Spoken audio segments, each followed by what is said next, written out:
nevaru pateikt dusmīgs vai priecīgs, bet faktiski sirds reaģē. Cilvēks sadusmojies, sirds sāk sisties ātrāk, noteikti spēcīgāk. Līdz ar to faktiski arī tajā aparātā var redzēt, ka kaut kas nav kārtībā. Varbūt, ka var pateikt, ka cilvēkiem patīk smaids. Ārstē. Smaids ārstē sirdi. Bet varbūt, kad vajadzētu saprast, kur tās dusmas rodās. Jo dusmas izskriet arī nevienmēr var kaut kā mēģināt varbūt viņas iepazīt. Un viņas arī nav sliktas. Viņas ir normālas. Un es ierosinu atkal braukt uz jūru un staigāt. Ja ir pilna galva ar dulām lietām, tāpēc, ka vējš labi izpūš galvu. Man arī, es arī dzirdēju, ka vispār ūdens nomierina gan visu sirdi un visas tās negatīvās enerģijas noņem, vajagot iet dušā. Jā, un pēc dušas tev esot tāds viss pējā, nezinu. Ūdens ir kā nomierina, ja? Ūdens. Bet arī kāds aiziet uz basketbola laukumā, izskrienās un viņš arī aizmirst pilnīgi visu. Bet viņš tāpat pēc tam ir uz dušu. Jā, viņš nonāk dušā. Ja viņš ir tīrīgs ar labu sirdi. Tā duša ir tā labā, Pēc tam viņš aiziet pastaigāt pa jūru. Jā, pirtis ir labas. Pirtis arī ir labas. Citiem sirds uzdod pirtis.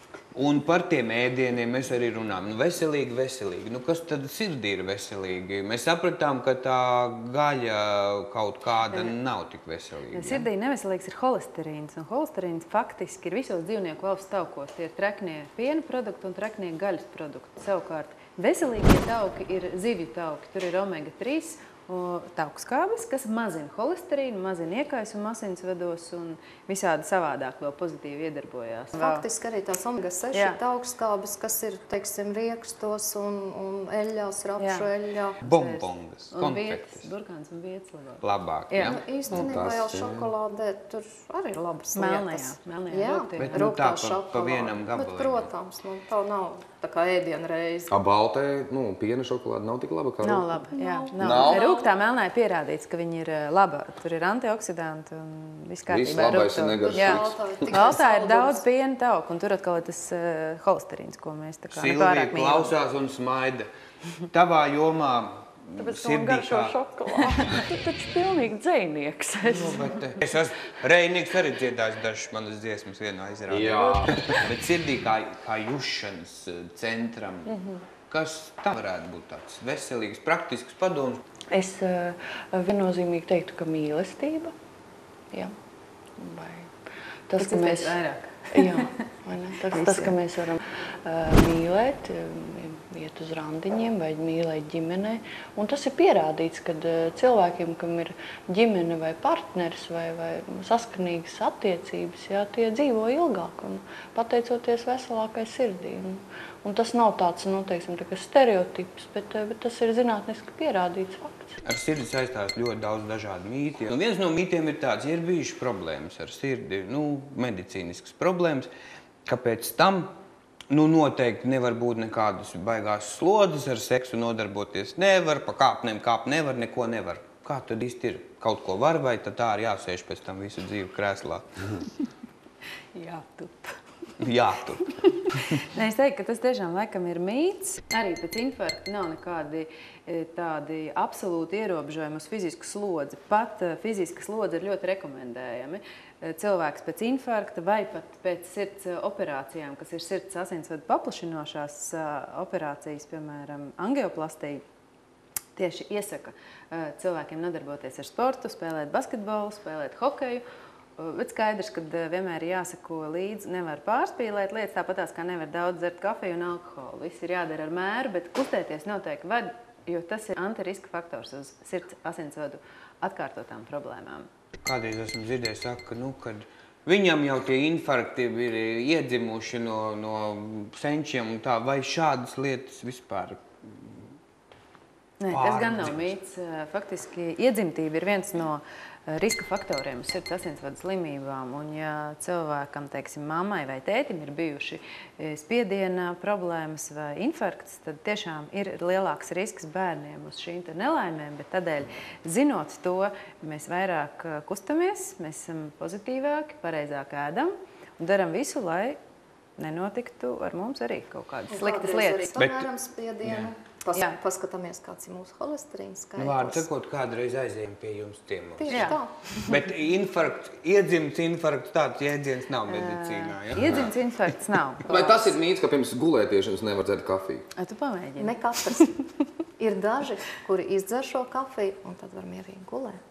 Nu, labi, Tā ir reakcija. Tiešām ir tonizējošas vielas un miegs var nenākt. Jā. Bet principā tā ir veģetīvās nervu sistēmas ietekme. Vienam kafija palielina asinsspiedienu un pulsu, un tikpat labi otram viņi var pamazināt asinsspiedienu, un viņš var kļūt miegains. Un tas ir vienkārši ideja par to, ka katrs mēs esam atšķirīgi, un nav ne pozitīvi, ne negatīvi, viss ir viens. Man daba saka, priekšā vienalga, cikos aizēju gulēt, es pēc 8 stundām, ja pamodīšos, tad tas varēšu normāli eksistēt. Daži saka, pēc jogas ir 4 stundas jāguļ, lai ķermenis un sirds atpūstos. Ir kaut kādas idejas? Es ar jogu nodarbojos. Nē, un arī negribu tad beigās mocības lasot.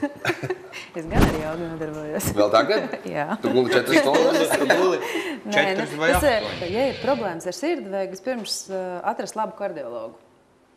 Piemēram, tevi. Jā, par miegu tas ir ļoti subjektīvs un atkal individuāls tas redzējums un komentārs. Nav vienotas atbildes, vai jāgur 8 vai 10. Katrā ziņā nevajadzētu pa maz gulēt un nevajadzētu arī pa daudz. Katram vajadzētu sajust to savu zelta vidusceļu. Kas notiek, kad mēs guļam ar sirdi? Atpūšās, sirds kļūst lēnāka. Bet vienkārši strādā lēnāk. Jā, fizioloģiski naktī ir zemāks pulss un zemāks asinsspiediens. Nu, tad pēdējais jautājums par mūziku, mākslu.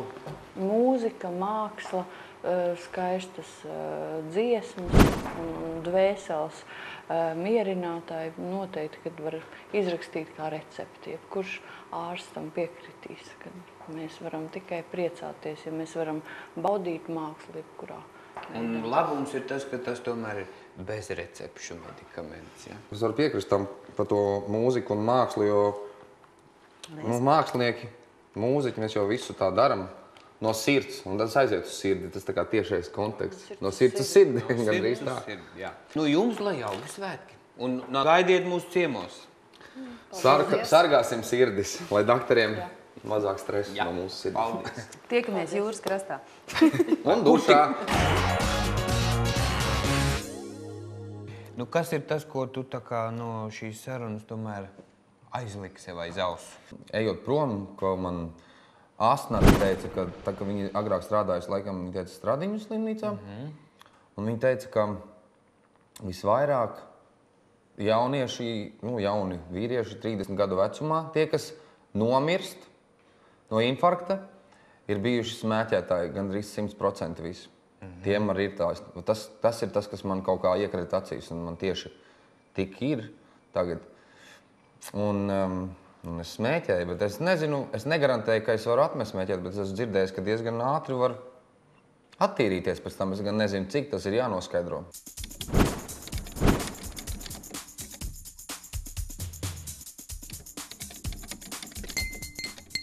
Bet vienas no labākajām zālēm droši vien ir smaidīšana un smaids, vai ne? Sirdī. Tieši tā. Smaidīt vajag no sirds, tad, kad gribās smaidīt. Dažreiz arī tad, kad negribās, jo smaids atbruņo, un kad tu pasmaidi vienam cilvēkam, viņš ar tā uzreiz tā pasmaida pretī. Tā kā sportojiet, ēdiet veselīgi, mīliet viens otru un smaidiet un priecīgu Valentīnu dienu. Jā, un priecīgi un smaidīgi jums visu nākamo nedēļu. Mēs tiksimies nākamā svētdien, kad runāsim par zvaigžņu kariem un lāzeriem. Sekojiet mums arī mūsu mājaslapā www.pusjaulabi.lv. Diskusija par sirdslietām turpinās portālā medicine.lv, bet viss, kas ar Lauru Reiniku notiks tuvākajā laikā, būs apskatāms viņa mājaslapā www.laurisreiniks.lv. Paldies, Kārli! Jā, tā.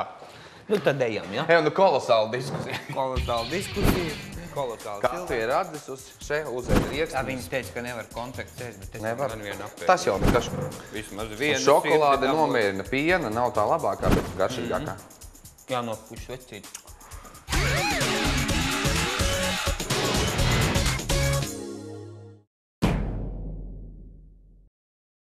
CSDD arī atbalsta. Atbalsta arī.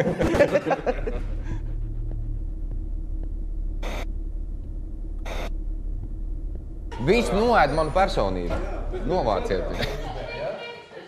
Jā. Kas tad tev pa personību?